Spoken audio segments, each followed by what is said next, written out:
Hey guys, so এটা আমার room, ঠিক আছে? সো একটু অগোছালো আছে, তোমরা কেউ করো না। তো তোমাদেরকে সেরা ব্লগসের চ্যানেলে ওয়েলকাম।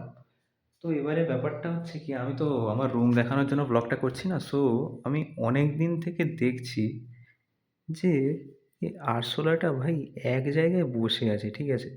তো এটা আমি জানি না কেন, অনেক দিন থেকে দেখছি, আমি 5 দিন থেকে দেখছি। এ ভাই, তোর কি হয়েছে ভাই? তুই আয় আমার কাছে আয়। তোর কি হয়েছে? তুই সিঙ্গেল আমি বুঝতে পারছি, কিন্তু তুই মানে তোর প্রবলেমটা কি হয়েছে ভাই? এরকম নারাজ হয়ে বসে থাকিস না ভাই। ভাই, আমি তোর কষ্টটা বুঝি ভাই।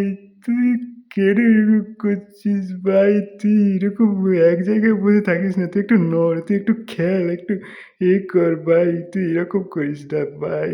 তুই ভাই, তুই সতেজ হ ভাই। ওকে একটু সাহস দাও তোমরা।